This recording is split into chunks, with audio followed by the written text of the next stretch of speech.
Hey, I'm ZSH Plays, and today we're going to be building a realistic reptile and amphibian house for 9 different species. I wanted to start 2025 with something big and impressive, and this is going to be it. Let's go.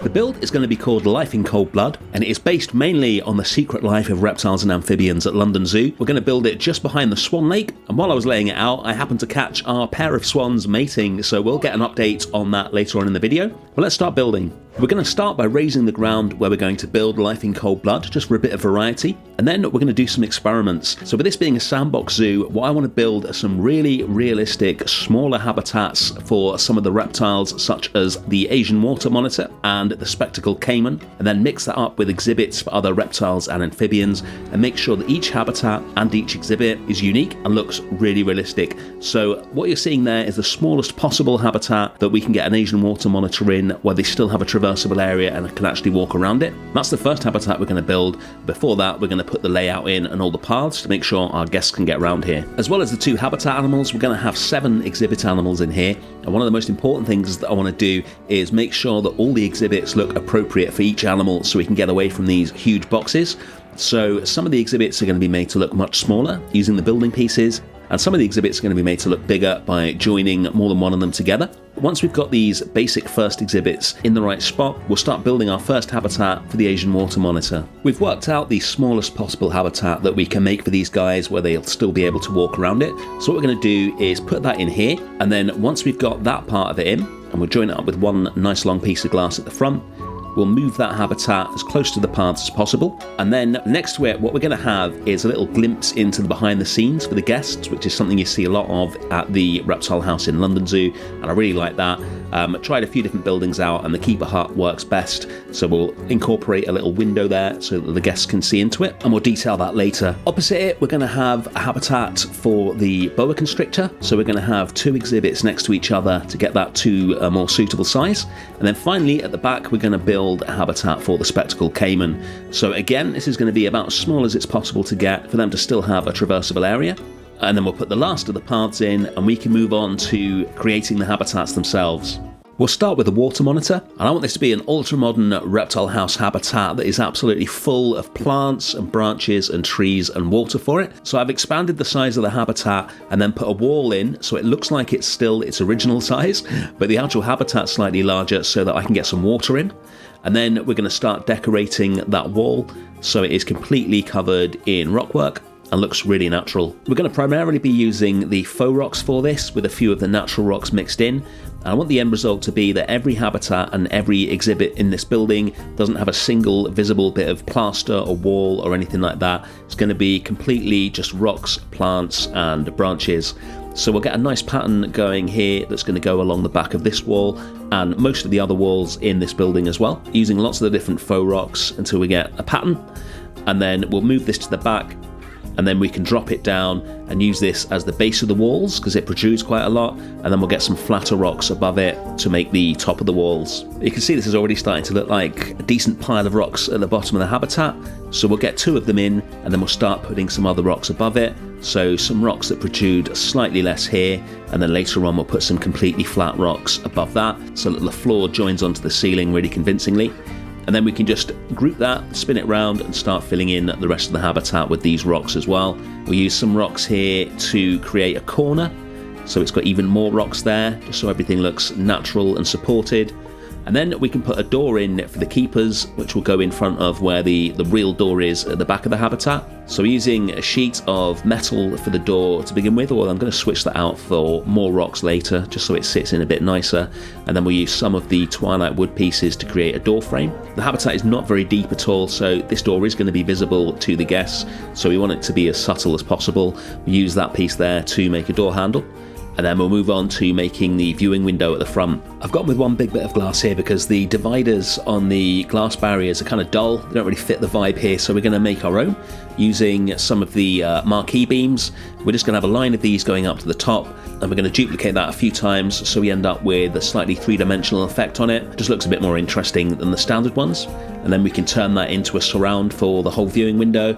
and just copy this across to fill up the space, and then we'll put some plaster up the top as well. This is the beginnings of the walls that will go all the way around this building. And then something I saw a lot of in the London Zoo Reptile House that I really liked was the lighting panels that they have up in the roofs of each of the habitats. So I wanted to replicate those, so let's get one of those made. I'm not sure I've ever used these light panels before, but they're exactly the right shape for what we need. We just need to turn them into a more realistic light. So we're going to use this little piece here and create a surround. So we've got two of the panels together, and by copying this piece we can turn them essentially into one light.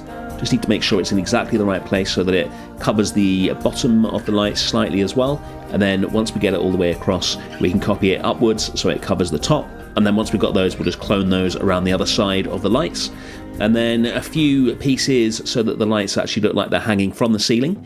And that's our little lighting panel done, and we can just duplicate that across the rest of the habitat. Once we've got the ceiling completed, we can start putting in those flatter rocks I mentioned for the top of the walls so they join onto the ceiling, and then we can deal with the terrain in the habitat. We're going to bring some of the natural rocks in now to line the edge of this pool. I'm basically just going to use this one rock with the random rotation turned on.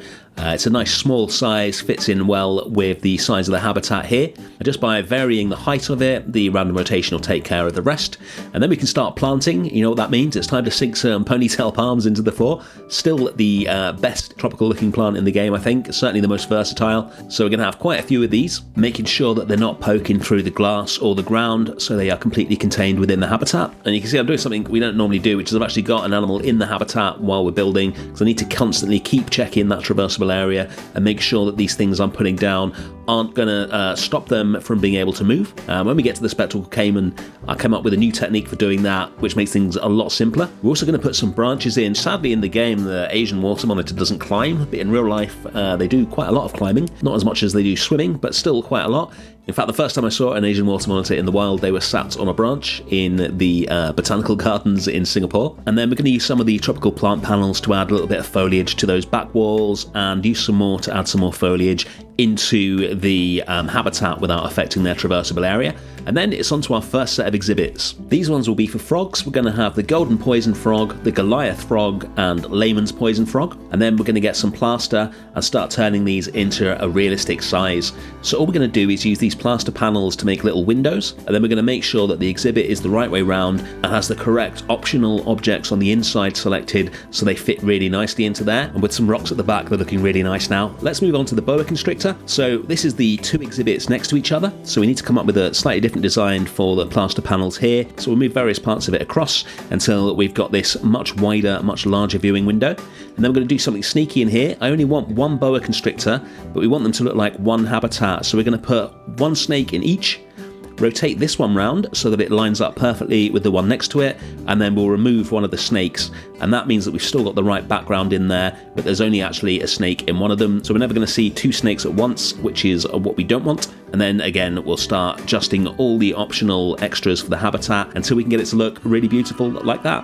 Time for our next animal, the axolotl. So I've got an issue with this habitat. That little bit in the middle with the land on it makes no sense for an animal which never leaves the water. So what we're going to do with these windows is adjust them again, but this time we're going to do something different. We're actually going to move the exhibit off the floor to get the water up to guest eye level, and then we can adjust the surround that we've put in here, and then bring the ceiling down as well, so we end up with a really thin looking tank that's full of water, just like you'd see a real axolotl in. With that done, it's time to move on to the caimans. We're running an extra piece of glass across the habitat here in order to hold the water in, so we can place the water in at the correct height, and then just move this barrier down, and then we can cover up the join with more rocks, and that gives us a nice deep pool for the caiman to swim in. And then we'll use even more rocks to start tying everything together, making it all look natural. So that's pretty good. We'll get some more along here. We'll put some more at the bottom of the water as well. And then we'll use tropical plant panels and some of the mud panels recolored to look like sand to build the back of the habitat. We'll use this group of rocks that we've used throughout the building to build a back wall. Make sure we've got a little ramp so the keepers and the caiman can get up into it. Once again, we've got a caiman in here while we're building so that we can observe their traversable area. But what we're going to do this time is select it And whilst it's selected, we're going to fill all the parts that they can't walk into already with some log placeholders. And once we've filled the whole habitat with these, we can come back and replace each of them with a tree or a branch, a shrub, a big palm, whatever we want to use. And we know that everything we're putting in isn't going to affect their traversable area, and they'll still be able to cover the whole habitat without having to constantly check on the animal, which is going to be much easier. We're almost done with the foliage now. We're going to be using a lot of the basket ferns. They are so versatile. You can use them on the walls as intended, and you can just bury them into the ground, and they work really nicely for ferns down there as well. And then it's on to finishing the interior of the building. All the walls inside this building are going to be the really dark shade of blue that you see here. And the reason for that is we're going to have minimal lighting in here and then lots of lighting in the habitats. So the animals are the main focus throughout the building. We want them to be the stars of the show. Once we get the roof on, you will see what that looks like. Going to have a lot of signage in here. We're using the little version of Lion's original sign that we made for this zoo. And what we're actually going to do is recolor the little dots on the sign so that it corresponds with the conservation status of each animal in here. The reptile house at London Zoo I'm basing this on is exclusively for very rare animals, and they breed pretty much all of them. It's an amazing place, definitely one of the best reptile houses I've ever been to. We don't have that many endangered or critically endangered reptiles or amphibians in the game, so not all the animals in here are super rare, but each one of them will have the correct rating on their sign, which I thought was a nice little idea. Time to get the roof in. So I can't show you the building of this interior roof here because I actually built this about 2 years ago for the Moonlight World. It's one of the most complex things I've ever built. I think it's about 25,000 pieces. It was originally going to be the entrance to the Moonlight World Zoo, but I just couldn't get an entrance I was happy with. I ended up just deleting it, but I kept the blueprint. And it happens to be exactly the kind of thing I'm looking for the inside of this building. Very modern looking. So finally, 2 years after building it, I get to use it, which is cool. And then we're just going to fill it in with these really subtle lights here. And then we can move on to the outside of the building. This is the final stage of the build. And we're going to switch up our influences here from London Zoo to Prague Zoo. One of my favorite buildings in Prague Zoo is called the Indoneska Jungle. It's a Indonesian jungle building, if you haven't guessed. And I really like the outside. It's got these stone walls, an overhang. It's covered in plants. It's really atmospheric. And to be honest, I much prefer it to the exterior, to the reptile and amphibian house at London Zoo. So we're going to build this here using these rustic pieces and then some plaster pieces as well, just to make it look more realistic. The edges of these brick pieces aren't great because they're not three-dimensional, which they really should be if there are stone walls like this. And we're going to do some more work on those later to make them look even better. We'll start running the walls around the building, and then we'll do some tidying up on that ceiling that we just placed so that everything sits together nicely. And then we're going to put in a bio roof, so using more of the tropical plant panels, these will cover the whole top of the building, along with some air conditioning ducts and some solar panels. And once that's done, we'll start planting it up. We're going to use the upside down Netaria bush trick here. We used it with the dry version of the bush in the Africa area. We're going to use the normal version of the bush here to get some fronds of plants going down the front of the building. This is exactly what it looks like in Prague. It's so nice. And this little trick is going to enable us to get really close to the look of the real building. There we go. And then we'll fill the rest in with some arrowwood bushes to get a bit of variety at the top. And then we can move into these two big planters that sit in front of the building. To get the realistic temperate looking bushes that we want in here, I'm going to use some sunken beech trees and then loads of the bramble bushes. And then on the other one, we're going to have some brighter greens and even some flowers in there as well to get a contrast. And we'll fill it in with the wild hedgerow piece.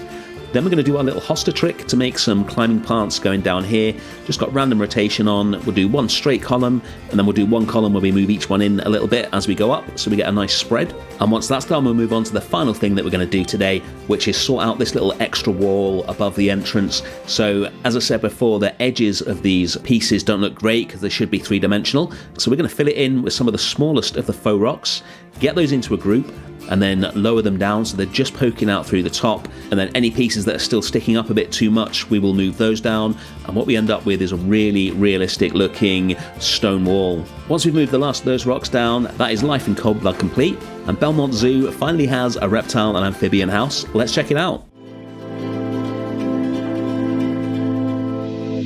Thanks to Christina for the font and Lion for the bin and the sign.